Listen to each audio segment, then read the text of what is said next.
Hey Warriors fans, Scott Warras. Time to talk women's golf. The NACC championships are here this weekend, and the head coach joins us for a preview, Julie Langebartels. Coach, appreciate the time. Man, things go quickly. I feel like we were just sitting here previewing the season, and now we are here previewing the championship that'll take place this weekend. Let's just take a step back. I mean, when we were sitting in these chairs a couple months ago, we talked about the turnover on the roster. Youth, a very youthful season on tap for the women's golf program. Big picture, how has it played out? Yeah, great. We've had a lot of growth amongst the younger players. So we've had, 12 different girls play in matches this year, which is awesome. We do have 6 freshmen. They've all had an opportunity to play too. And you can just see their growth and their confidence building throughout the season. How specifically have you seen maybe some of that growth? Where do you look to find those signs of confidence building?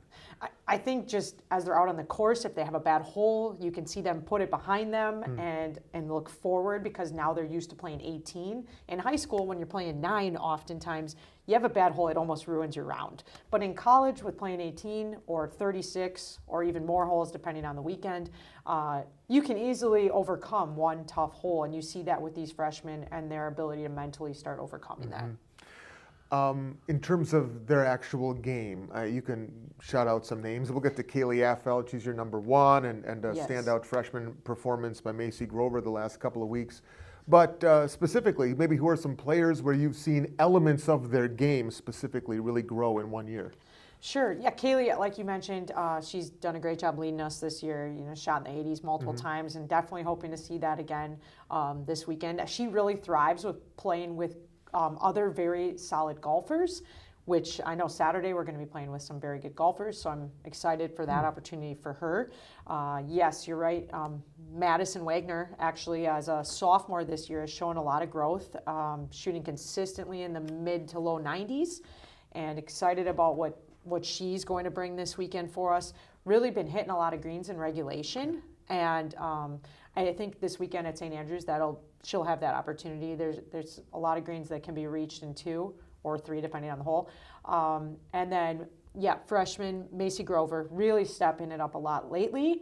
Shooting in the low 90s consistently, which is exciting to see that growth. Probably 10 strokes or so better than she was at the beginning of the year.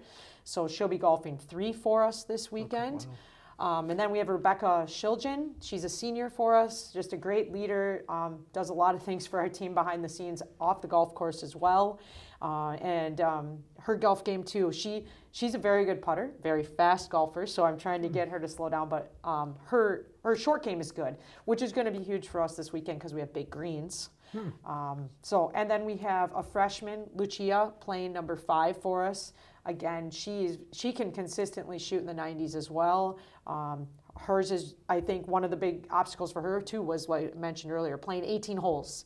It's different playing 18 holes consistently versus the 9 you play in high school. And then playing 6th for us this weekend is Reagan Barr, another senior. In the past, she's played in a bunch of these NACC tournaments, so I'm really hopeful that she can use her experiences and build on it. You said something there at one point about playing with other great competitors on the other teams around the NACC. How do you address that with, especially, again, so many young players who are going to go through this championship cycle for the first time and playing with some really good golfers competitively? I think I've tried to schedule some very difficult, bigger tournaments. So we were in the Midwest region a couple weeks ago, 33 teams, I believe, and the talent was unreal. I think the first day, 50 girls in that tournament shot in the 70s. So those girls, all my girls have played with very talented golfers, and so this weekend, I know Saturday we're matched up with Aurora, who is consistently solid, and then we're matched up with Marion, who had the Conference Player of the Year last year, and they're a very deep team as well. Well, explain if you could, and I know we did this last year, but I think it's a good refresher always. Can you just kind of explain the way that the championship is structured and how the team or the individual winner is determined, and just kind of the logistics of it all? Sure. Well, actually, this year is different than last year, so it's good that I asked. Good that we go through this. In the past, we had 2 weekends of 2 days each. Right. This year, we have 3 days in a row, and we're at St. Andrews in West Chicago. Oh, that one. Yeah, Not the other. Okay. not the good one. No, I wish we were headed out to the other one, but we got to play that one on the simulator instead. When does the plane leave? Yeah, right. I think I should be on it already. Yeah. So Saturday we tee off at 11 o'clock. We'll be playing, because we finished third last year in the NACC. We'll be playing with the teams that finished first and second in the NACC, which are Aurora and Marion, as I mentioned. And so we'll tee off in, I believe, groups of 3. 6 tee times in a row, and then the 4th through 6th place teams from last year tee off next. So let me just ask you. So they seed you based on last year's results? That's correct. Really? Yeah, that's how Saturday works. Okay. And then Sunday is reseeded based on Saturday's results. Okay. And then it's reverse order, so 11th down to first place in reverse order. And then Monday is actually very unique. To keep it moving. Otherwise, there's like a 3-hour gap between the first tee time and the last tee time finishing. So to keep it so that we can have an award ceremony and everything on Monday, what they'll do is the top 4 teams will tee off on 1, and everyone else will be in a shotgun start off the back. Oh, okay. So we finish within like 45 minutes of each other rather than hours of each other. Right. That makes sense. Yeah. Okay, you mentioned the course, St. Andrews Golf Course Country Club in West Chicago, Illinois. So Benedictine is technically the host school in the conference. And you were saying off the air before, you're familiar with the course. You guys have played there? We did. We played a preview in a different event that Benedictine had earlier this year. So what do you know about it? What's the scouting report on the course? Well, I told the girls to take a lot of notes when we were playing. But the main thing is I feel like it's a very scoreable course. Fairly wide fairways, definitely reachable greens in regulation. The greens are very large, so you're talking about a lot of very big, like 70-foot putts. Wow. If you didn't stick it close. A fair amount of sand, and the 18th hole is quite a signature hole, I would say, for the course. It's a narrow water, typical 18th hole. You know, they want to end it on a tough hole. For viewing purposes, and obviously if you have family or whatnot, I bet a lot of the parents or family whatnot are following their daughter along the way. Knowing the course, I mean, if there are fans who are there and they want to maybe find a good hole or two to kind of get it all in, is there a spot maybe that you would recommend camping out?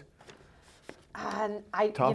it's tough to say. It kind of is spread out because they have 2 courses intertwining amongst each other there.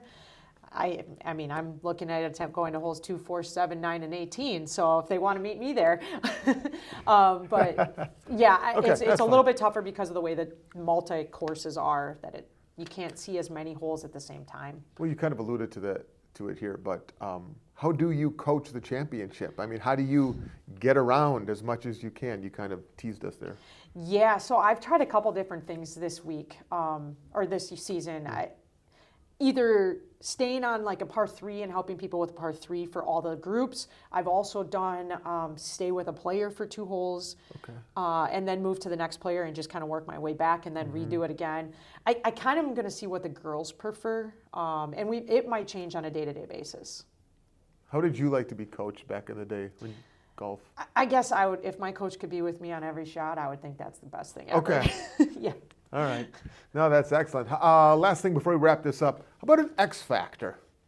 An X factor for your team to maybe individually, maybe collectively, to maybe surprise some people? Well, I think the X factor for us is that we actually had 7 girls this year have scores that were I could have counted in my top 4.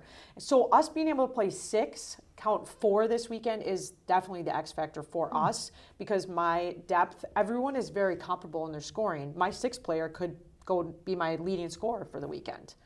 So I think that's our X factor and our advantage. All right. Saturday, Sunday, and Monday, the new format for the NACC Women's Golf Championships down in west side of Chicago at St. Andrews. Coach, best of skill. Thank you very much. Follow along, as always, at WLCsports.com. Thanks for watching.